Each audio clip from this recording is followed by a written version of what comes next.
Gucci, a name synonymous with luxury and status, has a rich history that began with humble beginnings.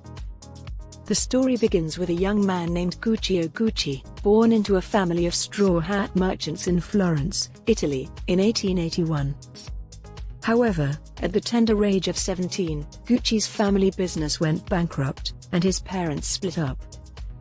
Determined to make a better life for himself, Gucci headed to London, where he worked as a dishwasher, waiter, bellhop, and elevator attendant at the prestigious Savoy Hotel. It was here that he observed something that would change his life forever.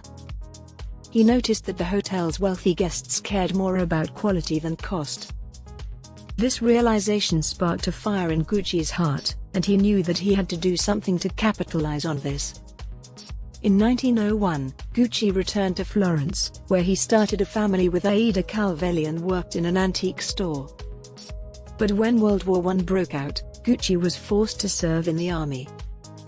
After the war ended in 1918, Gucci worked for a company that produced quality leather goods, where he quickly learned the trade and was eventually promoted to a manager when the company opened a branch in Rome. In 1921, Gucci's wife encouraged him to open his own shop, and he did just that, naming it Valigeria Guccio Gucci.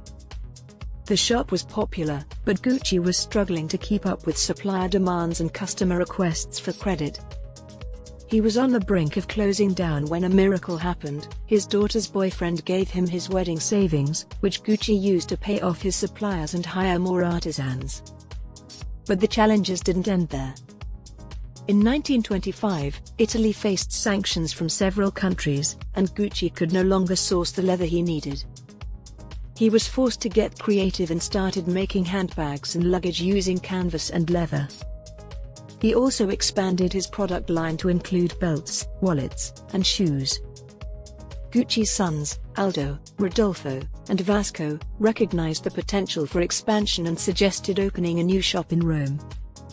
Gucci initially turned down the idea, but Aldo took a loan from the bank and quietly set up the shop.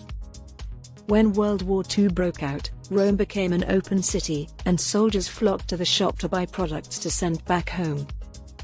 The success of the Rome shop led to the opening of a third shop in Milan in 1950, and without Gucci's knowledge, his sons went on to open a shop in New York in 1953. The shop attracted A-list celebrities, including Queen Elizabeth II, Princess Grace of Monaco, Jackie Kennedy, Sophia Loren, Elizabeth Taylor, and Katharine Hepburn. But as Gucci's success grew, so did the family feud. In his will, Gucci left the company to his 3 sons and daughter, but his daughter's husband fought for a share of the company and lost in court. In the 1960s, the Gucci loafers became a popular fashion item, even worn by Frank Sinatra. However, after Vasco passed away in 1974, his stake in the company was inherited by his wife, Maria. Aldo and Rodolfo bought her out, but Aldo gave 10% of his shares to his 3 children, and Rodolfo gave nothing to his son, Maurizio.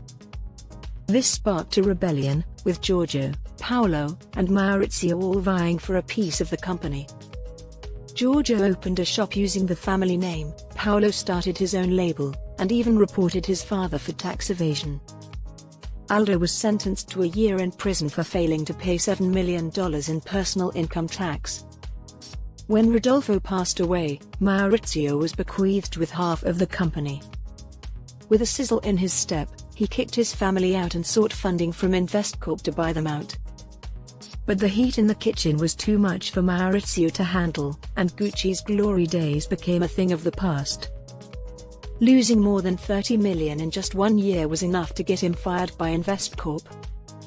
However, the plot thickened when Maurizio was found dead just 2 years later, and his ex-wife was discovered to have hired a hitman to have him killed. The Gucci brand was in dire need of a fresh start, and InvestCorp turned to the master of haute couture himself, Tom Ford. Tom's designs and business savvy led to the expansion of Gucci's product lines, resulting in a staggering $1 billion in record profit and 2 successful IPOs. Today, the Gucci empire is worth a staggering $17 billion, a testament to the perseverance and ingenuity of those who refuse to let the heat of the kitchen consume them. This is the story of how a dishwasher built a multi-billions dollars empire surviving wars, bankruptcies and family feuds.